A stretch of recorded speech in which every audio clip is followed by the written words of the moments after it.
AC Oululla on vaikeuksia maksaa palkkoja pelaajilleen ja muille työntekijöilleen. Työntekijät ovatkin hakeneet maalis-huhtikuun palkkojaan palkkaturvan kautta.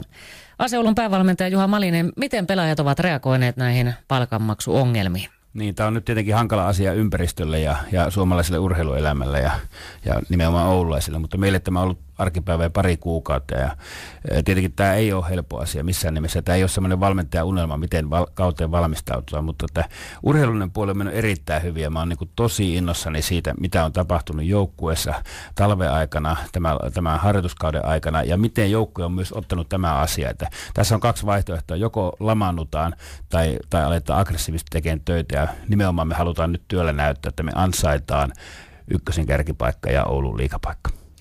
Eli helposti tulisi todellakin tämä lamaantuminen, että ajatellaan, että nyt ne siellä tuskin pelaakaan, kun ei saa rahakaan. Eihän nyt normaali duunari ei se mene töihin, jos ei sille makseta. Niin semmoista vaihtoehtoa ei ole, että töihin ei mennä ja me ollaan nimenomaan heti poistettu se, että tämmöistä niin kuin lakkoilua me ei aleta missään nimessä tekemään. Meillä on palkkaturvamahdollisuus ja tietenkin seuraa velvollinen hoitamaan ne palkkaturvakustannukset, mutta että se mitä joukkueessa nyt tapahtuu, niin tätä on käsitelty porukalla useamman kerran ja me tiedetään tämä yleinen taloudellinen tilanne, se ei ole muuallakaan helppoa. Nyt me ymmärretään paljon näitä paperitehtaan väkeä, kun 500-600 ihmistä joutuu todella työttömäksi, että me ollaan päästy niin kuin tähän yhteiskuntaan tietyllä tavalla oma osaamme mukaan, mutta että me kohdistetaan kaikki työ.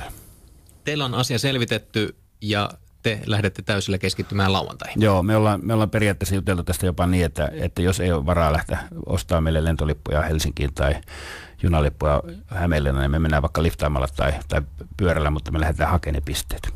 Melkoista uhrautumista. No se on nyt, että nyt me tehdään niin kauan, kun me pystytään tätä. Että tietenkin jokaisella on se rajansa, että meissä kuitenkin suuri osa pelaajista niin kuin elättää ainakin itsensä tai sitten lähimmäisensä tai perheeseen. Ja jossakinhan se raja tietenkin tulee ja mä toivon, että niin pitkälle ei päästä. Mä nimittäin luotan myös meidän johtajiin. Meidän johtajat, Teijo Hildenin johdolla, niin meidän johto, Paturi, Huikuri ja kumppanit, niin he ovat arvostettuja kavereita Oulun alueella. Tiedetään, että heillä varmasti löytyy vielä S-hihasta. He pystyvät ratkaisemaan. He ovat ratkaisseet monia muitakin kinkkisiä asioita.